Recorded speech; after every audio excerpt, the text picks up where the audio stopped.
Buenas tardes a todos.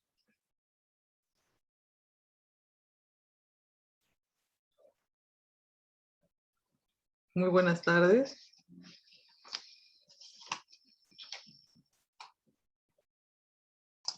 Muy buenas tardes a todos alumnos nuevamente.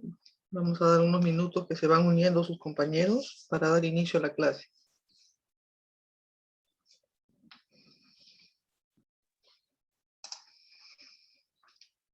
Bienvenidos al curso otra vez. Espero que se encuentren muy bien. ¿Cómo están el día de hoy? Veo que se van conectando sus compañeros. Hoy es viernes, me imagino que están esperando ya el fin de semana, ¿verdad? Para descansar un poco. No, gracias por la puntualidad. Buenas tardes, Diana. Buenas tardes, profesora. Vamos a continuar con el tema que estuvimos revisando en la última clase. Estuvimos viendo el tema de reconocimiento de estados. Entonces, hay algo que nos quedó pendiente antes de dar paso a su compañera. No sé si ya está su compañera en el aula, que iba a exponer sobre Palestina, me parece. ¿Está la alumna que iba a exponer el día de hoy presente? Profesora, buenas tardes. Sí, me tocó poner sobre Palestina. Perfecto, Nadia. Vamos a cerrar unos minutos con el tema de reconocimiento de las doctrinas sobre el reconocimiento de gobierno. Nos quedó pendiente la revisión de una norma, ¿no? Estuvimos viendo nosotros 3 teorías, ustedes recuerdan en la última clase, ¿no? ¿Algunos recuerdan qué teorías eran? Para poder entrar a hacer el ejercicio. Ninguno.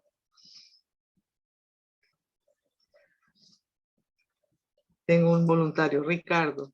Adelante, Ricardo. Sí, profesora. Buenas tardes. Existen, Buenas tardes. bueno, tres teorías. Era de la doctrina Tobar, la doctrina Estrada y la doctrina de la efectividad, bueno, la teoría de la efectividad o la doctrina Lauterpacht. Muy bien. Muchas gracias, Ricardo. ¿No? Entonces, ya su compañero Ricardo nos ha recordado las 3 teorías y ahora lo que les voy a pedir a ustedes, por favor, es que nos acompañen a revisar qué dice nuestra Constitución, la Constitución peruana, y ustedes van a leer y por favor me indican eh, cuál de estas teorías consideran ustedes que ha seguido la Constitución política de Perú. ¿Tengo algún voluntario para leer solamente el primer párrafo del artículo 75 de la Constitución peruana? ¿Algún voluntario o voluntaria que se anime a leer? ¿Ninguno? Yo, profesora. ¿Perdón? ¿Qué tal, profesora? Soy Giuseppe. Hola, Giuseppe, ¿cómo estás? Sí. Entonces, ¿te ofreces de voluntario para leer? Sí, el primer párrafo del artículo Perfecto. 75, ¿cierto? Sí, solo el primer párrafo. Ok, artículo 75. El Estado solo garantiza el pago de la deuda pública contraída por gobiernos constitucionales de acuerdo con la Constitución y la ley. Muchas gracias, Giuseppe. No sé si tienes alguna pregunta, veo tu mano levantada. ¿No? Entonces, ahora, eh, a la luz de lo expresado por el artículo 75 de nuestra Constitución, que su compañero amablemente nos ha leído, ¿cuál de estas 3 teorías, a cuál de estas teorías se acerca esta norma? ¿La Tobar, la Estrada o la teoría del control efectivo? ¿Mm?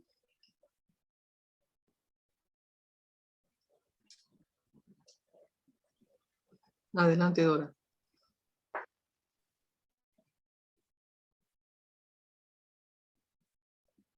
Dora, adelante. Veo tu mano levantada. Hola, ¿se me escucha? Sí, Sí. adelante. Considero que es la postura de Tobar, porque al entenderse que habla de gobiernos constitucionales, se podría pensar que está hablando de gobiernos elegidos de manera democrática, conforme a las constituciones. Muy bien, entonces, como su compañera nos acaba de compartir, ¿no? Las tres teorías que nosotros hemos estudiado sobre el conocimiento del gobierno, esta norma se acercaría más a la tesis, ¿no? de la doctrina Tobar, ¿no? Que precisamente habla de que solo se debe reconocer gobiernos que son constitucionalmente elegidos, ¿no? Ya ustedes conocen la diferencia que hay con la doctrina Estrada, ¿verdad? Muy bien. Entonces, este era el último tema que quería tocar antes que su compañera Nadia Romero comparta su exposición con nosotros. Adelante, Nadia, por favor. Y muchas gracias por tu interés en el curso y la participación. Profesora. Profesora, ¿podría por favor compartir mi pantalla? Quiero compartir una presentación. Sí, sí, por supuesto. Ya está habilitado. Ok. ¿Pueden ver mi pantalla? Sí, ya puedes compartir. Ok.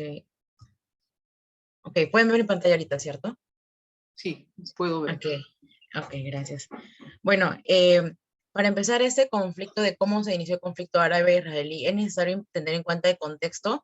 Primero hay que señalar de que siempre la comunidad judía ha tenido ese ideal de entablarse toda la comunidad judía en un solo territorio. Y desde finales del siglo XIX tenían como precepto que uno de los territorios en los que podrían ocupar serían aquellos que también estaban ocupados por otras comunidades como las árabes.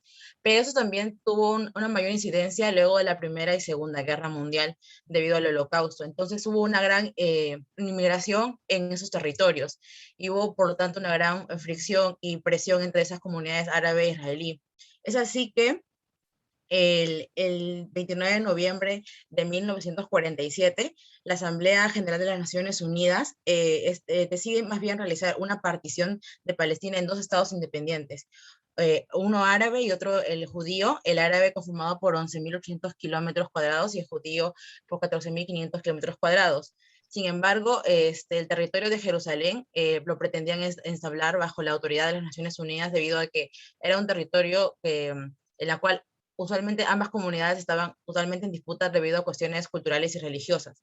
Sin embargo, este plan fracasó debido a que, por un lado, los árabes consideraban que era una pérdida de su territorio, y también porque el 14 de mayo de 1948, el líder judío David Ben proclama el establecimiento del Estado de Israel, y un día después, 5 países árabes le declaran la guerra a Israel. Entonces, se empieza a invadir a Israel con el objetivo de eliminar ese Estado judío.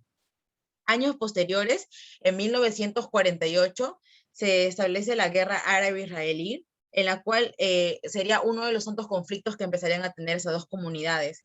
Y luego de un año iniciada la guerra, gana Israel y amplía su territorio al conquistar la parte occidental de Israel. Es decir, empezó a invadir otros territorios que en un principio no estaban planeados como lo estableció la ONU.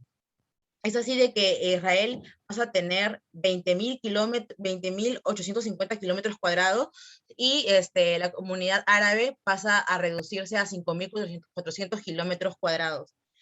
Después de ese suceso, en 1964 se crea la Organización para la Liberación de Palestina, el cual entre uno de sus principales objetivos era destruir el Estado judío. Uno de los mayores incidentes durante este conflicto fue la Guerra de los 6 días, ocurrido en 1967, en la que Israel sorpresivamente realiza un ataque y empieza a ocupar territorios que le pertenecían a Palestina.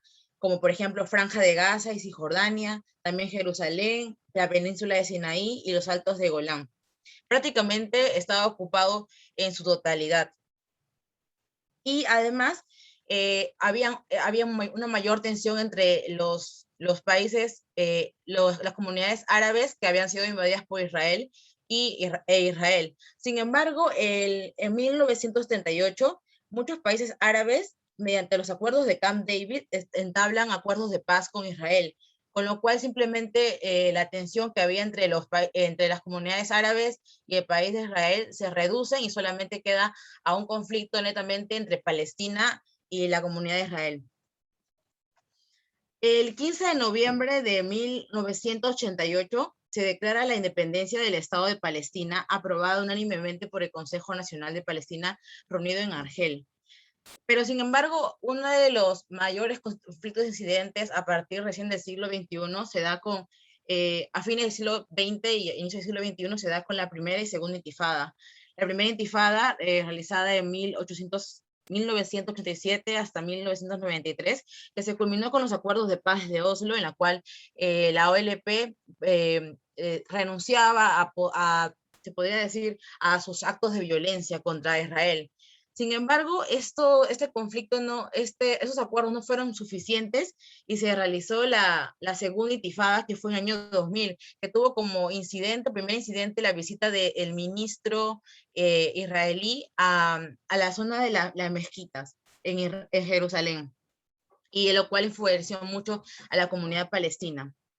Cabe resaltar que el 24 de enero de 2011 Perú reconoce a Palestina como Estado y señala que en realidad esto no genera algún tipo de conflicto con el Estado israelí, debido a que incluso desde 1940 la posición de Perú siempre había sido reconocer al Estado palestino y al Estado hebreo. En el año 2012, mediante la resolución ARES 6719, la ONU, la Asamblea General de la ONU había decidido considerar al Estado de Palestina esta condición de Estado observador. Y si bien no era reconocida como miembro de pleno derecho de la ONU, la práctica, este estatus le suponía un reconocimiento a Palestina como Estado independiente y además le permitía de que Palestina pueda presentar una demanda ante la Corte Internacional de Justicia, lo cual eso quería hacer desde un principio porque quería que esta Corte pudiera solucionar y llegar a un acuerdo respecto a los conflictos que se llevaban en ambas comunidades. Sin embargo, como sabemos, las tensiones aún continúan hasta el día de hoy. Incluso en el 2014 hubo un gran bombardeo desde el Estado de Israel hacia la Franja de Gaza, y la justificación del Estado de Israel fue que querían atacar había los líderes Hamas. Los líderes Hamas eran un grupo de militares palestinos que controlaban Gaza. Sin embargo, durante estos conflictos también murieron mucha gente inocente, muchos civiles. Y estos conflictos incluso podemos verlos desde el año pasado, incluso hasta este año. Gracias.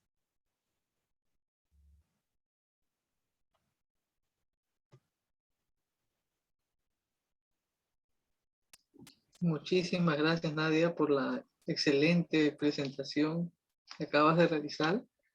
Y te quiero animar a que continúes con esa participación en el curso, ¿no?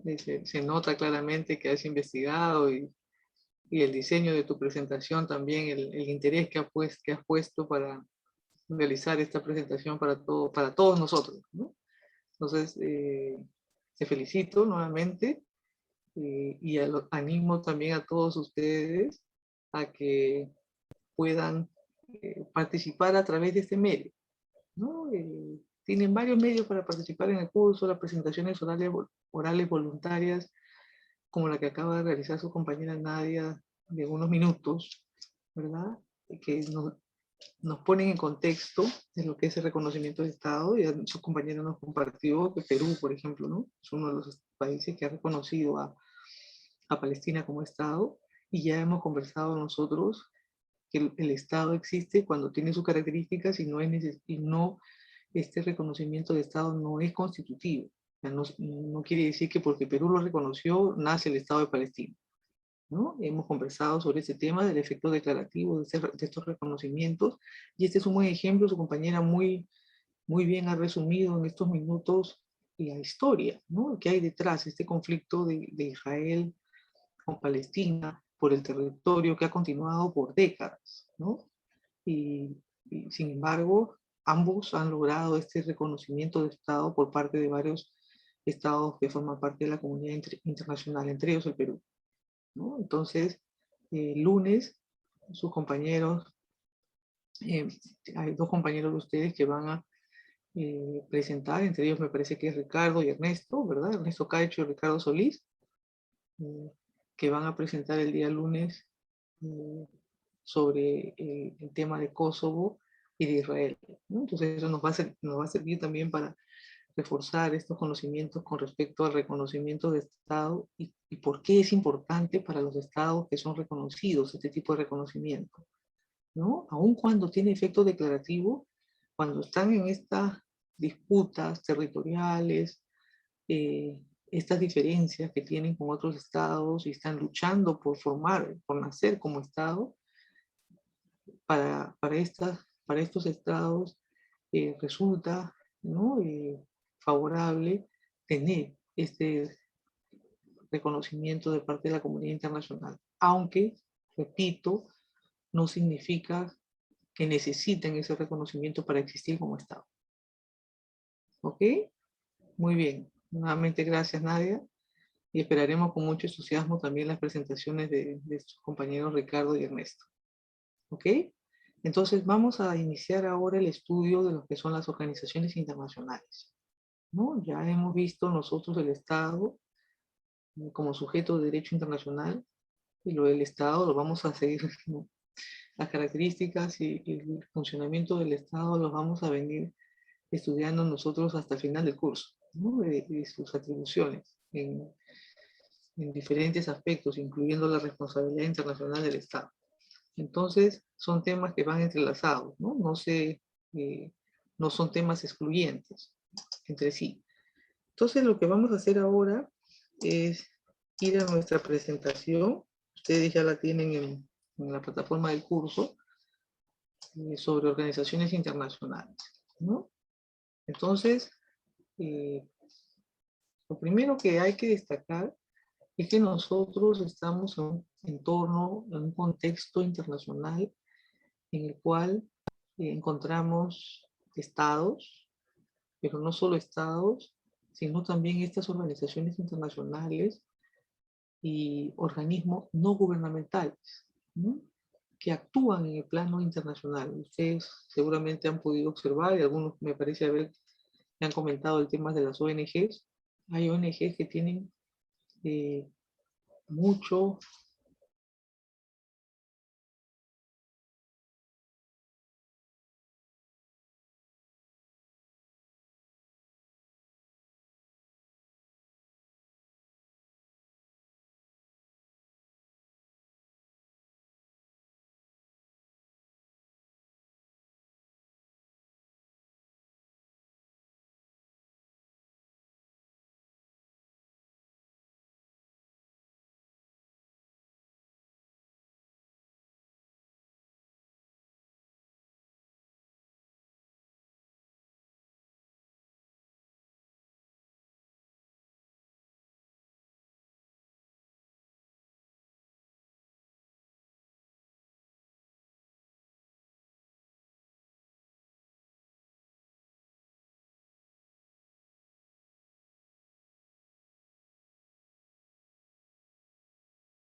¿Me escuchan, alumnos, alumnas? Sí, profesora, buenas tardes. Me parece que tuve un problema de conexión Sí, y me sacó el Zoom de la clase. Pero ahora sí me pueden oír, ¿verdad? Sí, sí, profesora. profesora. Perfecto. Disculpen este inconveniente, he tenido que ver este tema de internet para asegurarme que la conexión no vuelva a fallar. Entonces,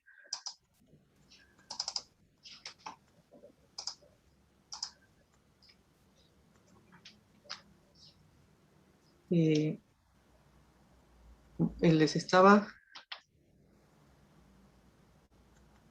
les estaba explicando que en el contexto internacional, en este entorno internacional en el que vivíamos, en que tenemos estados, tenemos organizaciones internacionales y tenemos a las ONGs, ¿no? A los actores no estatales que también participan en la comunidad internacional, que defendiendo algunos intereses, algunos valores, algunos estándares, ¿no? Y que tratan de influenciar también las negociaciones internacionales, ¿no? Desde su ángulo, ¿no?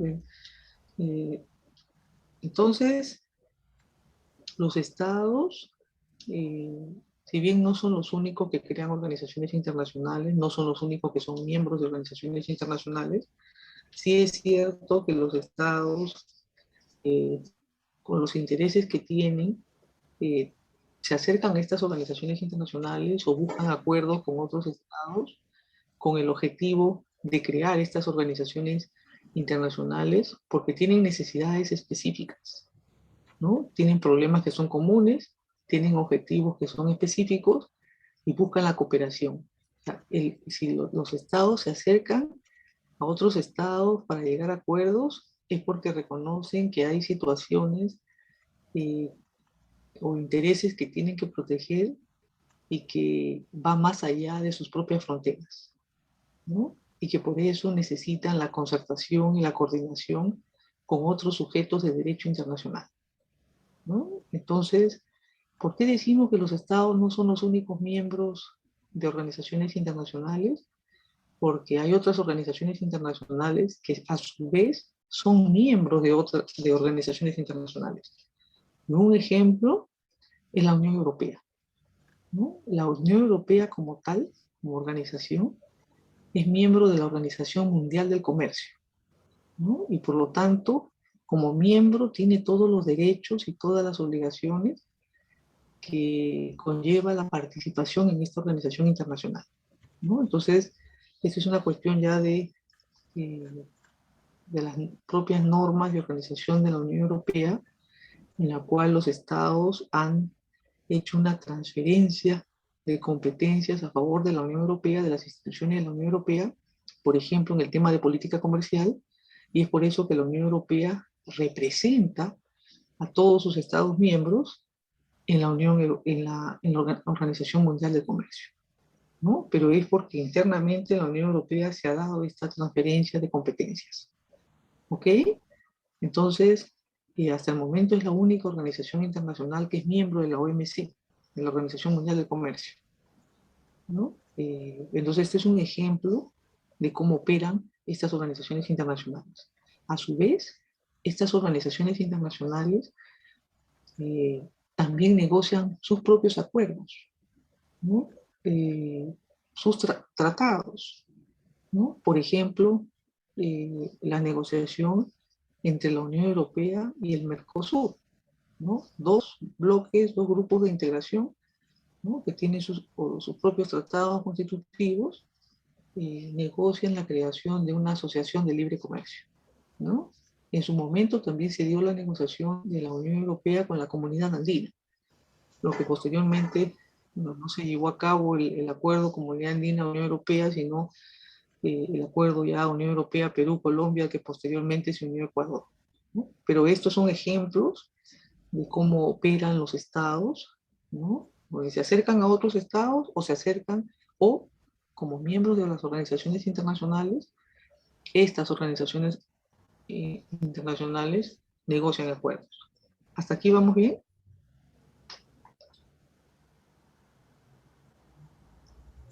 ¿Se va entendiendo? ¿Sí? ¿Alguna pregunta hasta acá? Entonces, ¿qué es una organización internacional? Dora me dice que vamos bien. Muy bien. Gracias. Si tienen problemas con el audio, siempre pueden participar a través del chat, ¿no? Con sus reacciones, con sus, ¿no? Tenemos varias opciones en la plataforma. Entonces, ¿qué es una organización internacional? ¿No? Una definición básica que nos lleva a plantear las características de las organizaciones internacionales, ¿no? Es una asociación voluntaria, porque por el principio de soberanía, ningún Estado puede ser obligado a formar parte de una organización internacional. Los Estados voluntariamente, ¿no? Solicitan negociar acuerdos para llegar a crear organizaciones internacionales, o cuando estas organizaciones internacionales ya han sido creadas, ¿qué hacen los Estados? ¿Mm? ¿Qué hacen los Estados? Solicitan la adhesión, ¿no? Solicitan ser aceptados como miembros de la organización internacional. Eso se llama el proceso de adhesión, ¿no? Entonces, ya hemos dicho, una asociación voluntaria de sujetos de derecho internacional. ¿Por qué decimos que son sujetos de derecho internacional y no solamente estados? Acabamos de ver el ejemplo de cómo una organización internacional puede ser miembro de otra organización internacional, ¿no? El ejemplo de la Unión Europea. Por eso utilizamos este concepto más amplio de asociación de sujetos de derecho internacional. ¿Con base jurídica convencional? Sí, porque las organizaciones internacionales nacen a través de la celebración de un tratado, de un acuerdo entre los sujetos de derecho internacional. Generalmente un tratado constitutivo, y ahora vamos a ver las características de un tratado constitutivo, ¿no? Entonces tienen estructura propia y permanente.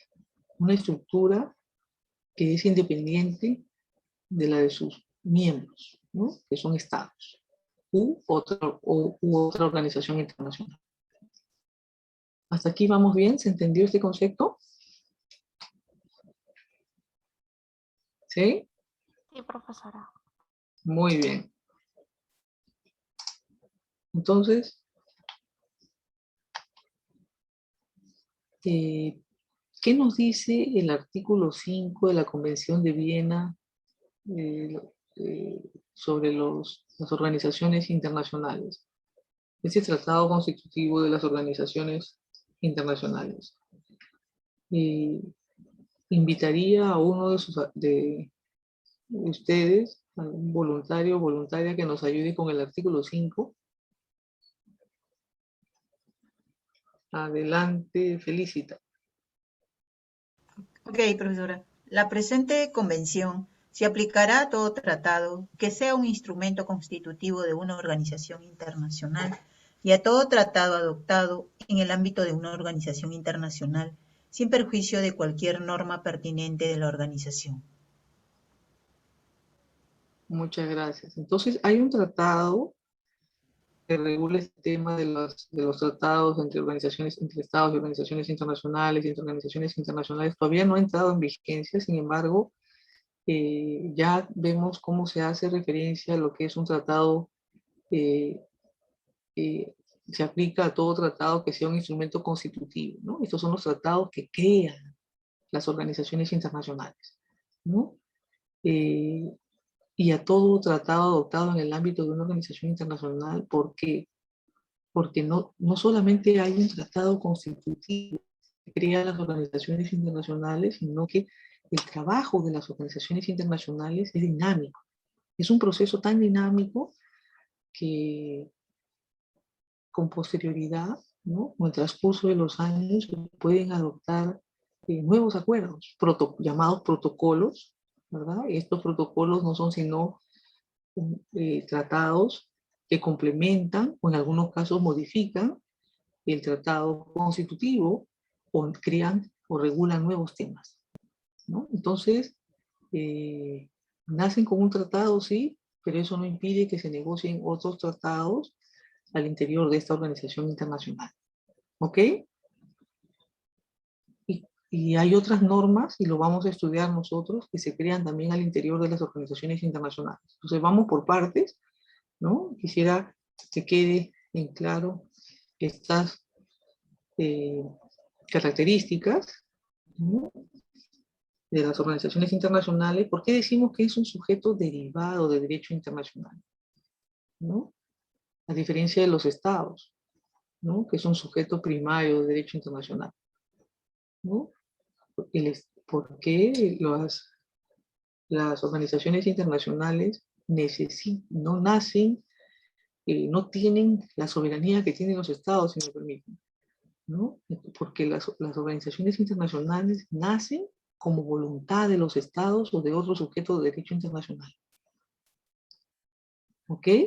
Principalmente estados.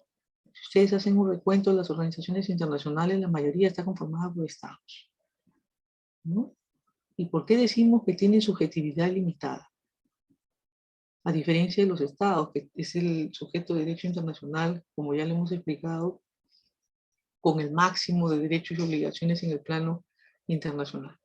¿Por qué la subjetividad es limitada?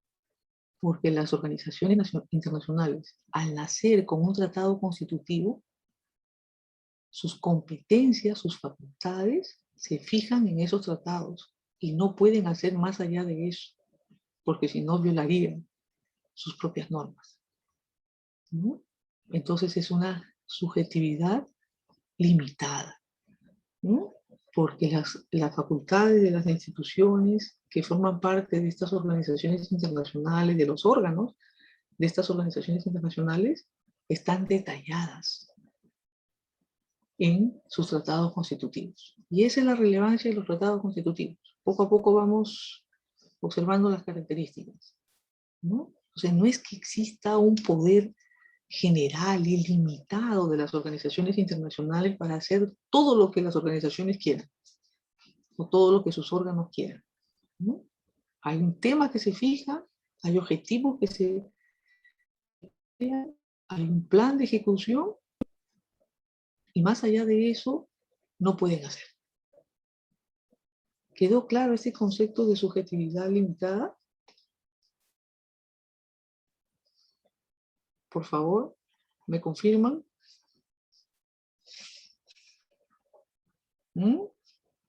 ¿Hasta aquí vamos bien?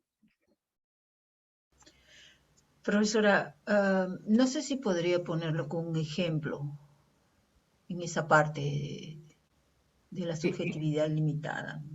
Sí, porque, por ejemplo, si el tratado constitutivo, vamos a la Unión Europea, si el tratado constitutivo establece que la competencia exclusiva de la Unión Europea es ver todo el tema de política comercial, entonces es la Unión Europea la que se va a encargar sobre este tema, ¿no? Pero si supongamos que el tratado no regula nada con respecto a lo que es la seguridad de Estado, ¿no?, y no le da la competencia a esta organización internacional para que vea el tema de seguridad de Estado, la organización no puede adoptar ninguna norma, ninguna decisión con respecto al tema de seguridad de Estado. ¿Por qué? Porque los Estados no le han otorgado esa facultad. ¿Ok? Entonces, vamos a cualquier organización internacional. Las Naciones Unidas, por muy importante que sea la organización a nivel global, universal, las Naciones Unidas no tienen la competencia para adoptar normas que sean obligatorias para los estados.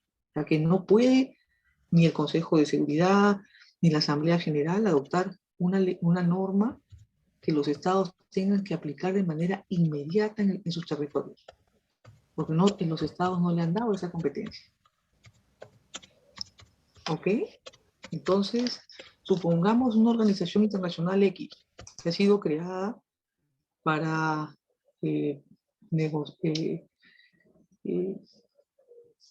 eliminar aranceles, promover la liberalización del comercio. ¿Ok? En esa organización internacional, o por la liberalización del comercio, en esa organización internacional no se van a adoptar medidas con respecto a adoptar medidas con respecto a impuestos cuando los estados no han otorgado o no negocian sobre ese tema. Son los estados los que van a decidir qué competencias se otorgan a estas organizaciones internacionales. ¿Ok? Por eso hablamos de que la subjetividad es limitada, su capacidad es limitada. ¿Quedó claro? Sí, profesora, gracias, más claro. Muy bien. ¿Alguna otra pregunta? Necesito sus participaciones para estar segura que vamos bien. Entonces, ¿todo bien hasta ahora? Aquí Milagro me hace una pregunta por el chat y me dice, en esos tratados se tiene la posibilidad de que se deje un tema abierto para llenarlo a futuro. Sí es posible. Los estados pueden llevar a las organizaciones cualquier tema que ellos acuerden negociar, ¿no? Eso es, pueden ampliar, ¿no?, el campo de competencia de esta organización internacional si así lo acuerdan. ¿Ok? Entonces, en el futuro, efectivamente podrían negociar algunos temas, ¿no? Y vamos a un ejemplo. En el tema de servicios en la Organización Mundial del Comercio, en la OMC, ¿no? No existe hasta el momento en la OMC una norma que diga que todas las restricciones con respecto al comercio de servicios sean eliminadas o deben ser eliminadas por los miembros de la OMC. ¿Ok? Entonces, es un acuerdo flexible, donde los estados se han comprometido a eliminar algunas restricciones en materia de servicios, pero esos compromisos todavía siguen siendo mínimos. Los estados continúan la negociación. ¿Para qué? Para lograr una mayor liberalización del comercio de servicios. Porque no han querido asumir más compromisos. ¿Ok? No sé si con eso respondo la pregunta, Milagros. Entonces, en el caso de comercio y servicios, en la Organización Mundial de Comercio, es un tema todavía que ha quedado abierto, ¿no? O flexible, donde los países todavía pueden negociar mucho más. ¿Ok? Muchas gracias por esas intervenciones y por esas preguntas. Nos ayudan a precisar algunos conceptos, ¿no? Entonces, los animo a todos, a todas, a que puedan ayudarnos también con sus preguntas, con sus comentarios. Si no pueden usar el audio, lo pueden hacer también a través del chat, ¿no? Entonces, estas organizaciones internacionales tienen una personalidad jurídica que es distinta a sus miembros, ¿no? Entonces, sí, los estados negocian, acuerdan otorgar algunas competencias a estas organizaciones internacionales, pero las organizaciones internacionales son independientes, son autónomas. Y por lo tanto, los actos de las organizaciones internacionales no van a ser atribuibles a los miembros, ¿no? Bueno, nosotros vamos a ver algunos ejemplos. Vamos a ver ahora, porque tenemos una clase que está de organizaciones internacionales que nos va a durar hasta el viernes, ¿no? Entonces, varios aspectos que estudiar en este tema, ¿no? Entonces, pero tienen capacidad propia, ¿no? Pueden contratar, ¿no?, a nombre no del Estado, que es miembro, sino a nombre de la organización. ¿Ven? Y tiene responsabilidad internacional también, ¿no? Que es responsabilidad de la organización, distinta de la responsabilidad internacional que tengan los estados. Y vamos a ver nosotros el tema de responsabilidad internacional, así que les pido un poquito de paciencia, es parte de los temas del curso. Entonces puede haber alguna violación de las obligaciones de estas organizaciones internacionales, de los órganos, ¿no? De estas organizaciones internacionales, que incumplen sus funciones, ¿no? Por ejemplo, y aquí vamos con otro ejemplo para que se entienda esto de cómo puede haber violaciones al interior de una organización internacional. Si en la Unión Europea, en la Comunidad Andina, por ejemplo, tienen un sistema de solución de controversias que permite a los Estados miembros el uso de un recurso de nulidad. ¿Nulidad de qué? Es un recurso que permite a los Estados miembros cuestionar la legalidad de algunas normas, decisiones o resoluciones adoptadas por los órganos de estas organizaciones internacionales, ¿no? Por ejemplo, si la Secretaría General de la Comunidad Andina, cuya sede está aquí en Lima, en la avenida Aramburú, perdón, está sí, ¿no? En Aramburú. Si la Secretaría emite una resolución que viola el Acuerdo de Cartagena, o que excede las competencias que le ha otorgado el Acuerdo de Cartagena, esa resolución puede ser cuestionada ante el Tribunal de Justicia de la Comunidad Andina vía un recurso de nulidad, ¿no? Lo mismo sucede en el caso de la Unión Europea, ¿no? En ese caso sería la Comisión de la Unión Europea. Si excede sus competencias, ¿no? o se regula más allá de lo que los tratados permiten, se puede recurrir ante el Tribunal de Justicia de la Unión Europea vía recurso de nulidad, ¿no? ¿Por qué? Porque los órganos de las organizaciones internacionales podrían también incumplir, podrían violar algunas obligaciones que tienen. ¿Ok? ¿Quedó claro este tema?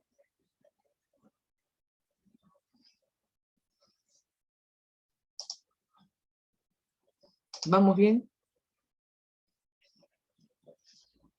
¿Sí? Vamos bien, nos dice Dora. Entonces, ¿qué característica tiene una organización internacional? Son organizaciones que definen claramente sus objetivos, ¿no? Entonces, en esos tratados constitutivos, normalmente ustedes van a encontrar los objetivos de la organización, ¿no? Y determinan qué responsabilidades y ejecutan esos planes. ¿Cómo? ¿Por qué? Porque las organizaciones internacionales generalmente definen un tema de interés a tratar. La Organización Mundial del Comercio, ¿qué tema? Liberalización comercial. Las Naciones Unidas, garantizar la paz y seguridad internacional, ¿no? Entonces definen temas que son centrales para estas organizaciones y en función a esos temas definen objetivos, determinan responsabilidades y ejecutan planes. ¿Ok? Entonces, ¿cómo se organiza? En función de ese tema que generalmente es limitado, ¿no? Porque no es que la ONU, ¿no? En la ONU se va a negociar la reducción de aranceles o la eliminación de aranceles. Eso es tema que se negocia en la Organización Mundial del Comercio. ¿Ok? Y hay otros foros donde se negocia el tema medioambiental. Entonces, cada organización tiene su propia temática y por eso precisamente los estados que tienen interés se acercan a estas organizaciones en función a los temas. ¿Cuál es el tema de la Organización Mundial de la Propiedad Intelectual? Precisamente todo lo que se refiere con la protección de derechos de propiedad intelectual. ¿Ok? ¿Hasta aquí vamos bien? La Organización Mundial de Aduanas, lo mismo. órgano técnico, una organización que tiene que ver con todo el tema aduanero. ¿Ok? Y es en función de esta temática que te operan estas organizaciones internacionales. ¿Hasta aquí vamos bien? ¿Sí?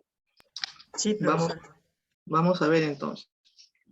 Voy a compartir con ustedes un ejercicio.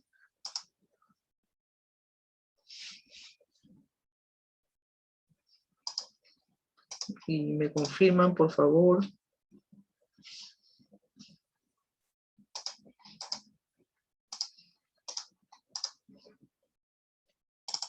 Si pueden ver en pantalla.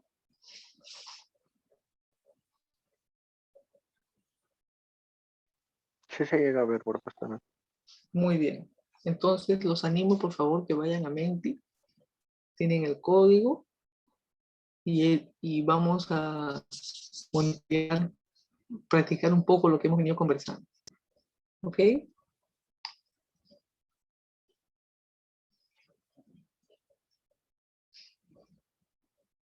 Tenemos actualmente 21 alumnos en clase.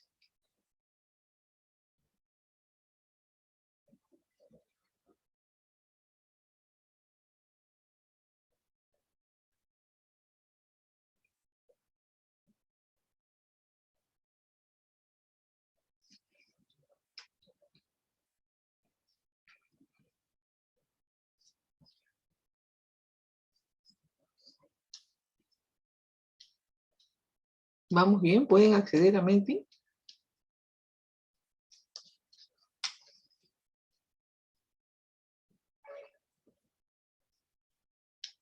Alumnos, por favor me confirman si pueden acceder. Sí, profesora. ¿Sí? No, como veo que todavía no hay ninguna participación, me sorprende un poco.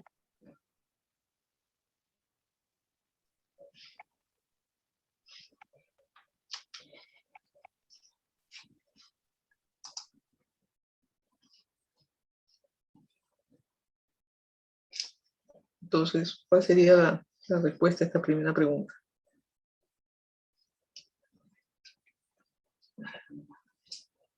¿Mm?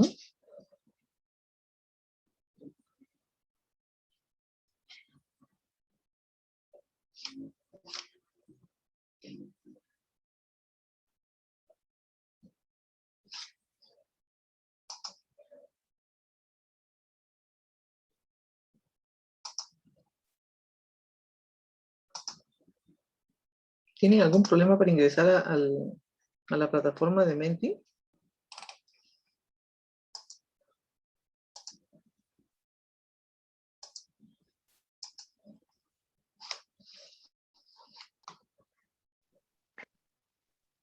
En mi caso no, profesora. Yo ya revisé la votación. Me sorprende la verdad que no aparezca mi respuesta en su pantalla. Qué raro. ¿Y los demás han participado? Profesora, buenas tardes. Yo también he puesto mi respuesta ya hace buen rato. Qué raro. A ver, déjenme. No veo nada. No se puede observar nada, ¿no? Yo también, pero se queda cargando. ¿Y les sale a ustedes que ya han votado? Sí, sale que el presentador presente es positivo. Qué extraño. Porque siempre ha funcionado bien, ¿no?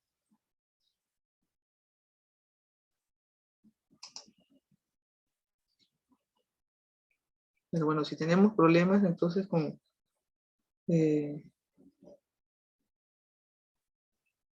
este Menti,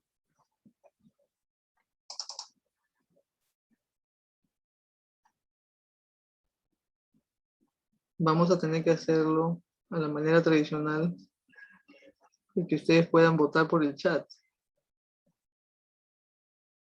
¿no? Si no, pueden ir colocando tal vez sus respuestas por el chat, sí, no, Y la abreviación de no quedó claro porque parece que tenemos problemas. Sí, eso es lo que estoy haciendo precisamente. Y tratando de actualizar la página, pero me está demorando un poco. Parece que hoy la tecnología no nos quiere ayudar, ¿no?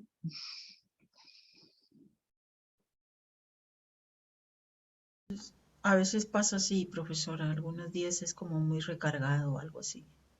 Sí, pues siempre nos ha funcionado bien y ahora...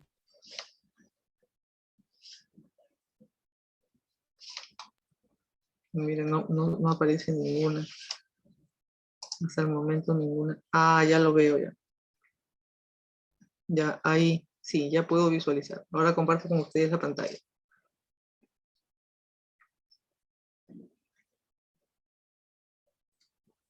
Y pueden visualizar la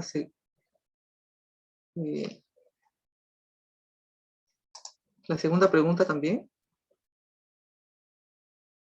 No se ve, profesora. Ya. Déjenme un segundo. Pero veo que la mayoría ha votado por el sí. Y hay un número considerable que ha votado, me parece, me estoy equivocando, por el no.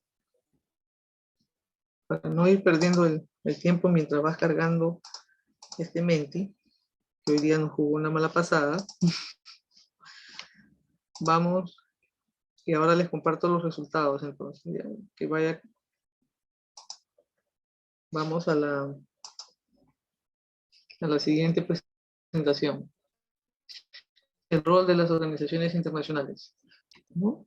¿Qué rol cumplen estas organizaciones en la política mundial? ¿No? Las organizaciones internacionales sirven como un foro para que los estados u otros sujetos de derecho internacional, como las organizaciones internacionales, puedan llevar a cabo negociaciones. Para eso existen estas organizaciones, ¿no? Y negociaciones sobre qué, ¿no?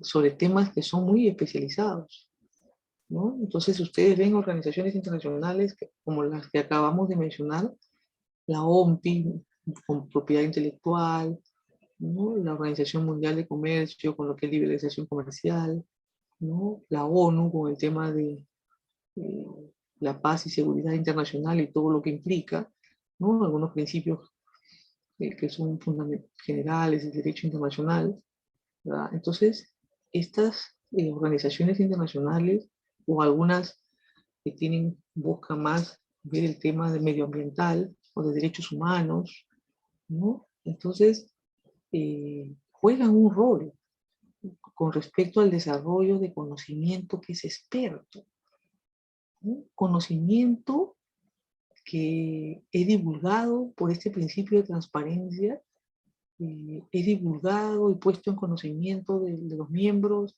de estas organizaciones internacionales a través de documentos, de publicaciones que aparecen también en la web de estas organizaciones internacionales y que permiten que los estados miembros cuenten también con esta información especializada y que en base a esta información especializada que puede ser ¿no? confrontada o contrarrestada con otra información, puedan tomar decisiones sobre temas técnicos.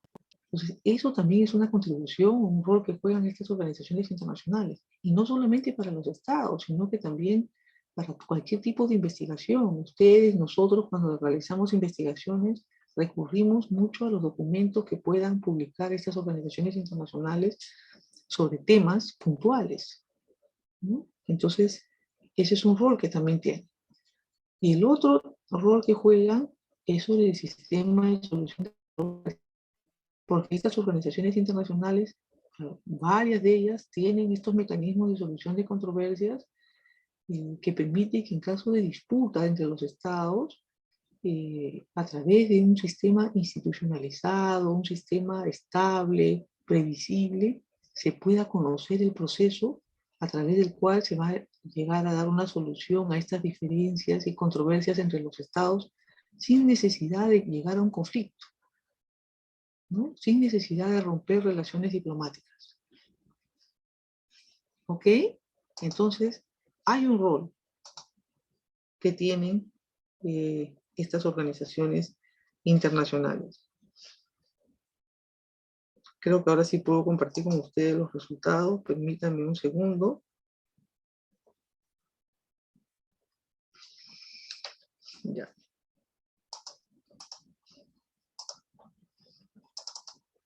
¿Pueden visualizar ahora?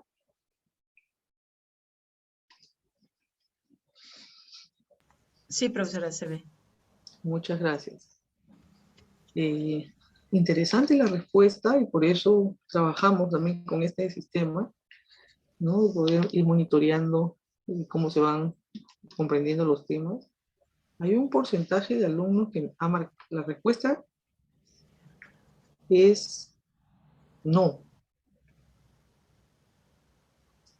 ¿Por qué la respuesta es no?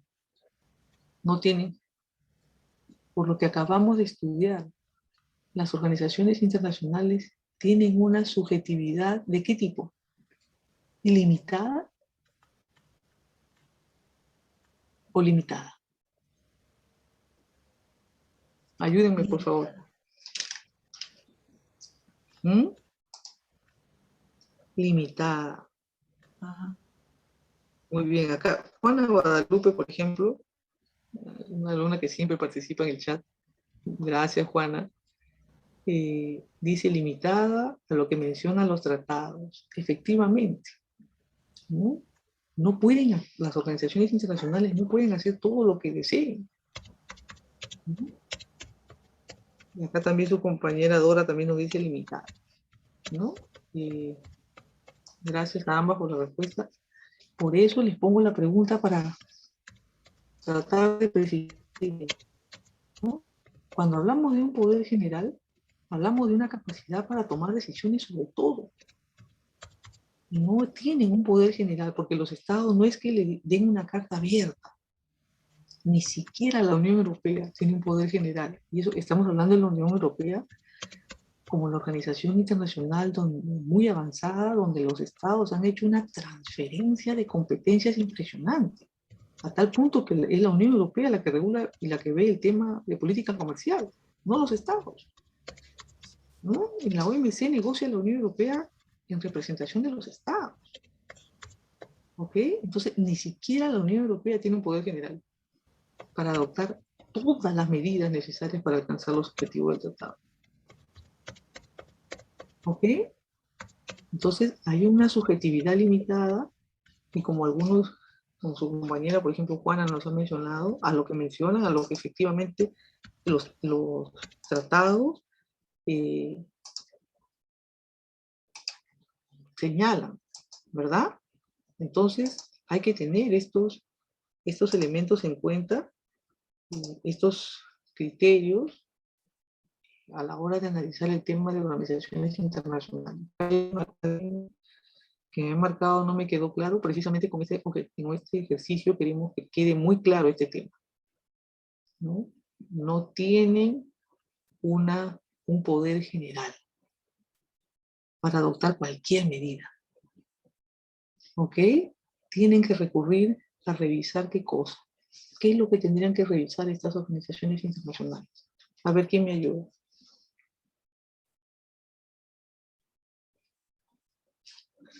¿Mm? O por el chat también lo pueden contestar, si no se animan a usar el audio. ¿Qué es lo que tengo que revisar para ver qué competencias tiene una organización internacional? El tratado constitutivo. ¿Mm? Y ya tengo una respuesta en el chat. Diana nos dice, limitada en virtud de que solo gozarán de derechos y obligaciones estipulados en su tratado constitutivo. Muy bien, Diana. Efectivamente, eso es. ¿Ok? Entonces, por favor, tengan esto en cuenta y vamos a complementar esta actividad con la siguiente pregunta.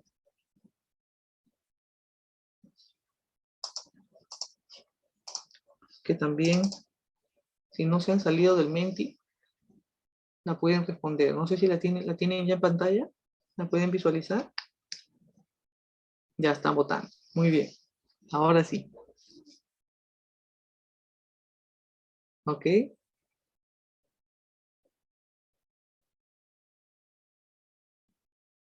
Entonces los animo.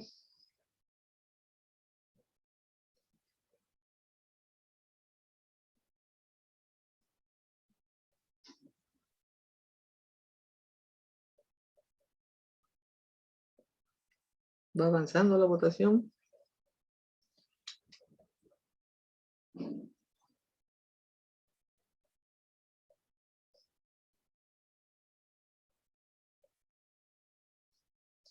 Muy bien.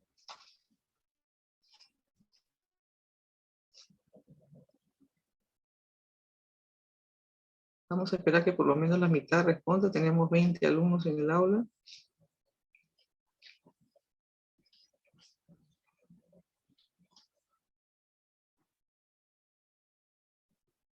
Muy bien. Llegamos a la mitad. ¿Ok? Y les agradezco ya. Pasamos la mitad. Siguen votando. Muy bien.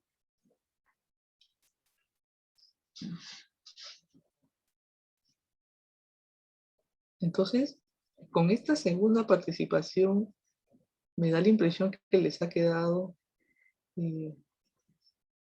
más clara la idea con respecto a la capacidad de las organizaciones internacionales, de esta idea de la subjetividad limitada que tienen. ¿Por qué no todas las organizaciones internacionales tienen la misma capacidad jurídica? Correctamente ustedes han dado con la respuesta. Ahora, yo les pregunto, ¿por qué? Porque va a depender de las decisiones, ¿no?, de los acuerdos a los cuales lleguen los estados con respecto a las competencias que van a tener los órganos de esa organización internacional, de los objetivos que se planteen, de la determinación de responsabilidades que se tengan, ¿no? Por eso no todas tienen la misma capacidad jurídica, ¿no? La Unión Europea, por ejemplo, el Consejo de la Unión Europea tiene la capacidad para adoptar regulaciones que son legalmente obligatorias, vinculantes para todos los estados que son parte de la Unión Europea. Tienen la obligación de aplicar esa regulación como si fuera una ley y ni siquiera pueden modificarla. Esa capacidad de la Unión Europea para emitir regulaciones que son de obligatorio cumplimiento para los estados, no la tiene, por ejemplo, la ONU. No lo tiene, no lo vemos en Mercosur, no lo vemos en ASEAN. Lo vemos, por ejemplo, en la Comunidad Andina, donde la Comisión puede adoptar decisiones que son obligatorias para todos los miembros, como para el Perú. Se publican en la Gaceta Oficial del Acuerdo de Cartagena y el Perú debe cumplirla. Y no puede modificarla, porque si la modifica, comete una violación. Pero es porque ha habido una transferencia de competencias, ¿no? Entonces, miren la capacidad jurídica que tienen la Unión Europea y los órganos de la Comunidad Andina. No son los mismos que los que tienen las otras organizaciones internacionales, ¿no? Entonces, cada organización internacional hay que revisar esas competencias en sus tratados constitutivos. ¿Quedó claro ahora con este ejemplo que estamos dando y con estos ejercicios? ¿Ayudan los ejercicios? Sí, profesora, ayuda bastante a clarificar. Muy bien. Juana también me dice sí. Ahora, para que no se aburran, ¿qué les parece si nos vemos unos dibujitos animados? ¿Mm? ¿Les parece? ¿Me confirman, por favor? ¿Sí pueden visualizar?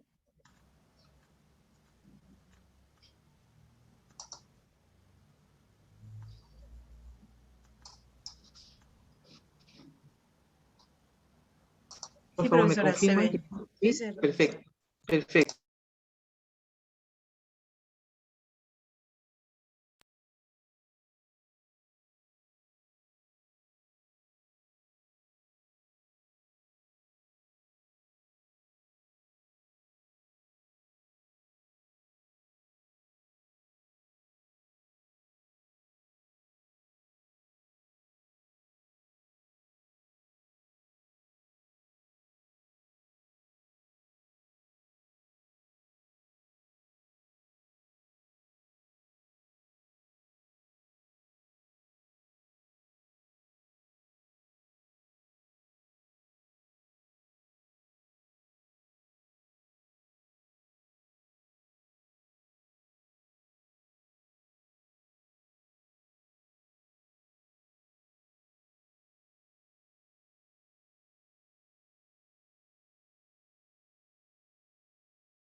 Alumna, ¿se ha podido comprender lo que señala el video? ¿Cuáles son las características de estas organizaciones internacionales? ¿A qué han contribuido?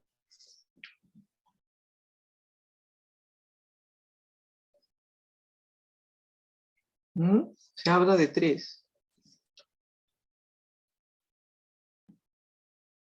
¿No? Juana Guadalupe nos dice democratización, ¿no? Veo las participaciones en el chat. Dice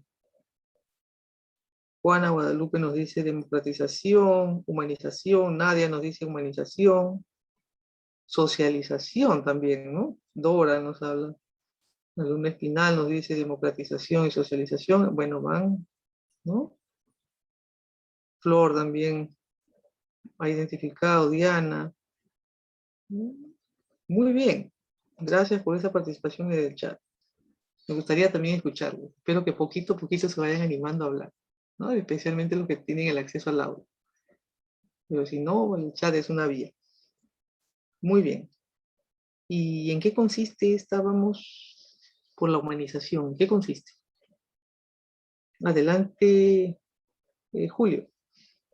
Sí, buenas tardes, profesora. Buenas tardes, Lo Julio. que se busca con la humanización es garantizar y fomentar el respeto a los derechos humanos.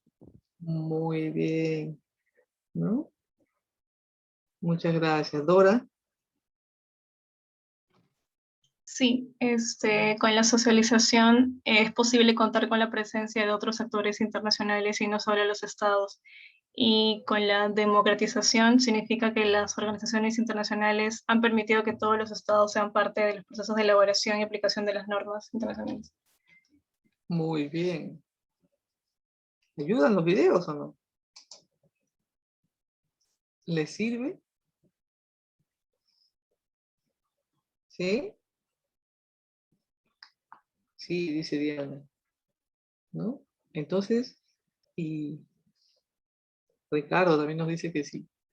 Entonces ya tienen estas tres características, ¿no? De cómo, de cómo operan las organizaciones internacionales y cuál es el impacto que tienen, ¿no? Y además de estas tres características que señala este autor, también hay que tener en cuenta que las organizaciones internacionales tienen un impacto en la aplicación del derecho internacional, ¿no? Nosotros vamos a utilizar, vamos a estudiar las fuentes, la costumbre, los tratados, las costumbres, los principios generales del derecho.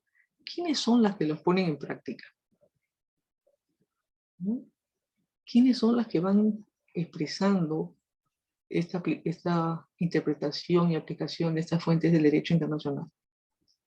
¿No? Ahí, en este caso, las organizaciones internacionales también juegan un rol con respecto al uso y desarrollo de estas fuentes del derecho internacional, ¿no? Entonces, en muchos aspectos, estas organizaciones internacionales juegan un rol. No han reemplazado a los estados, ni lo harán, porque recuerden que las organizaciones internacionales están formadas en su mayoría por estados.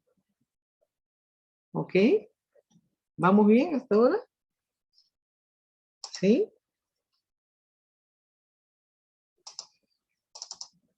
Entonces, hay un rol importante, ¿no?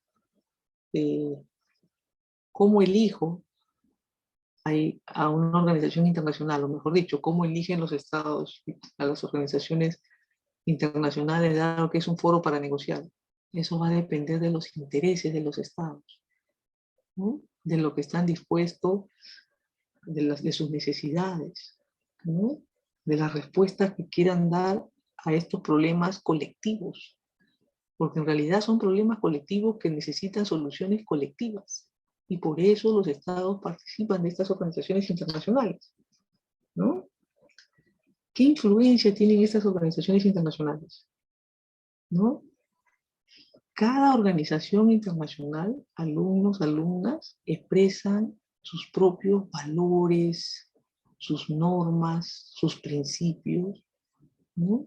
Y esos valores, esas normas, esos principios, esos estándares, ¿no? Van a impactar en los miembros de estas organizaciones, ¿no? Entonces, las organizaciones internacionales han mostrado una habilidad o una situación en la cual los países, los miembros se adhieren, ¿no? Se sujetan a esos valores, y los que están fuera de estas organizaciones internacionales observan el funcionamiento de estas organizaciones y pueden decidir solicitar la membresía en esta organización. Como lo hemos visto en la misma ONU, en la Organización Mundial del Comercio, ¿no? Que paulatinamente se han ido sumando, ¿no? Estados que inicialmente no eran miembros y que piden su adhesión, ¿no? Solicitan la adhesión. Entonces, quiere decir que aceptan esas reglas, esos principios, esos valores, ¿no? Entonces hay una habilidad que tienen estas organizaciones para influir en las posiciones y en las actividades de sus miembros. Por ejemplo, los que se adhieren a principios democráticos, a los programas que son de liberalización del comercio, ¿no? De eliminación de restricciones al comercio, etc., ¿no? Entonces, y también hay una habilidad para influir en actores que no son estatales, en las mismas ONGs, ¿no? Que van siguiendo el trabajo de estas organizaciones en materia de derechos humanos, de medio ambiente, por ejemplo, y se van en algunas de ellas sumando al trabajo de estas organizaciones internacionales, cooperando de alguna manera con estudios, investigaciones que permiten ir desarrollando esos proyectos, ¿no? Entonces influyen en los estados, influyen en las ONGs, influyen en otras organizaciones internacionales, ¿no? Hay un impacto que tienen estas organizaciones en la comunidad internacional, ¿no? Entonces hay una habilidad para ser, por lo tanto, actores en las relaciones internacionales modernas. Y esto es un aspecto que hay que tener en cuenta, que una de las características de las relaciones internacionales modernas es que los estados buscan su participación en estas organizaciones internacionales, que los estados no están aislados. La misma China se unió a la Organización Mundial de Comercio, que fue 6 años después de la creación de esta organización. Rusia, que inicialmente no era miembro de la Organización Mundial de Comercio, también se unía a la OMC. Y así se van sumando. Algunos estados, algunos países de la Unión Europea inicialmente no eran miembros de la Unión Europea y fueron solicitando su membresía, y después de un largo proceso de negociaciones con la Unión Europea lograron ingresar como miembros de la Unión, ¿no? Entonces, estas organizaciones juegan un rol, un papel importante en las relaciones internacionales de los estados. ¿Ok? Y además, como ya lo hemos mencionado, pueden ser miembros de la misma organización internacional, pueden ser miembros de otras organizaciones internacionales. ¿Hasta aquí vamos bien?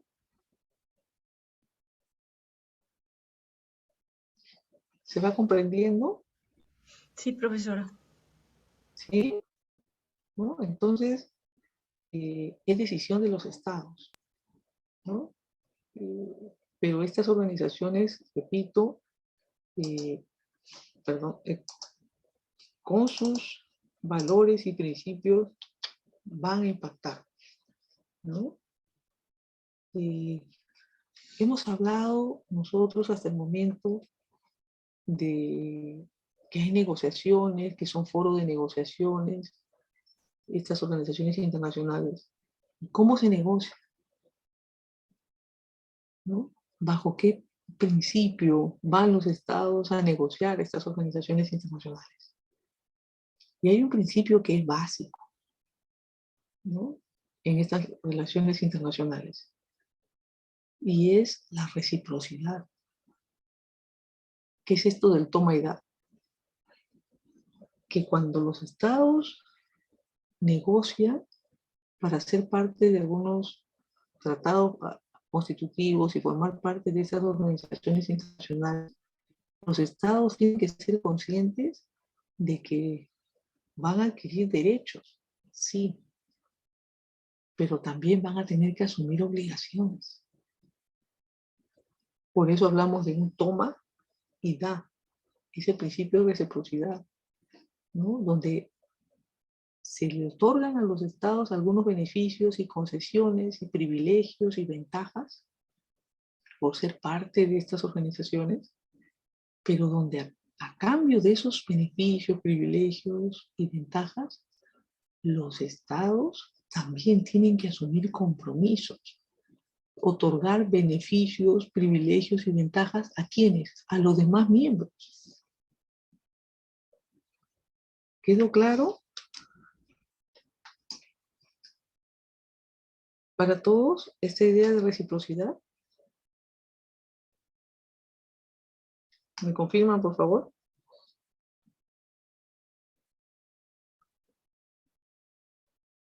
Entonces tengo una pregunta. Bueno, Juana Guadalupe nos dice todo claro. Se entiende entonces la idea de reciprocidad, ¿verdad? Entonces los estados, y esto también es una expresión de un principio que nosotros hemos estudiado. ¿Cuál es ese principio? ¿Por qué los estados deben tomar y dar? Si el estado recibe beneficios, ventajas, debe asumir compromisos y obligaciones. ¿Por qué? ¿Qué otro principio aquí está en juego? Los estados son formalmente iguales. ¿Qué principio es ese? Principio de igualdades. Gracias, Juana Guadalupe. El principio de igualdad soberana. Muy bien. ¿Ok? ¿Hasta aquí vamos bien?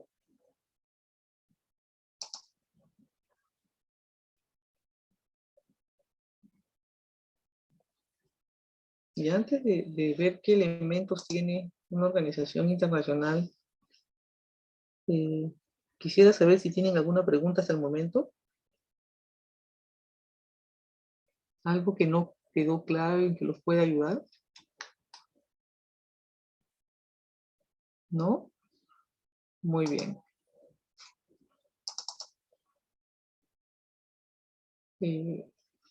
Rasgos característicos de estas organizaciones internacionales, la autonomía jurídica, ¿no? Nosotros ya hemos mencionado que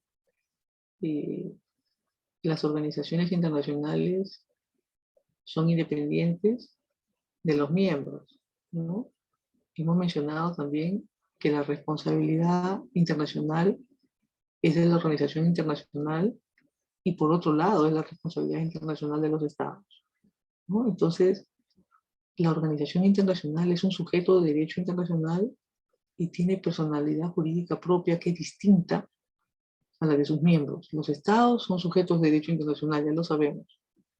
Pero las organizaciones internacionales tienen esta personalidad jurídica porque son necesarias para cumplir sus funciones, ¿no? Entonces, hasta aquí me sigue.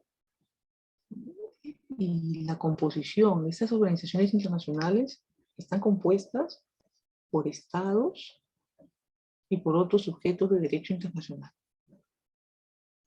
¿Ok? Que libremente deciden ser parte de estas organizaciones.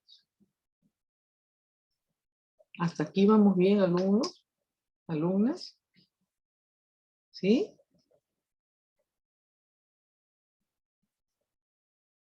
Sí, profesora. ¿Quién determina o define los fines y dónde de estas organizaciones internacionales?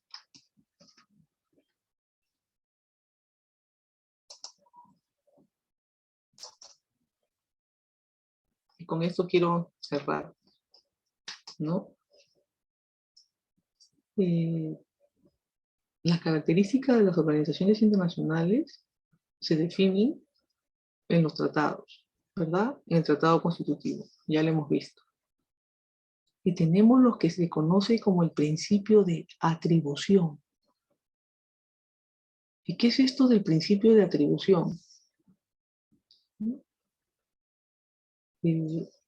Es lo que nosotros hemos ya mencionado y vamos a cerrar esa idea de la subjetividad limitada de las organizaciones internacionales, el que no tienen poder general para actuar, que ya hemos revisado en esta clase, con el concepto del principio de atribución, ¿no? Porque son los tratados constitutivos, los protocolos y cualquier otro tratado que se negocia, se celebra al interior de esta organización internacional, lo que definen los derechos, las obligaciones y todas las competencias. A eso se conoce como el principio de atribución, ¿no?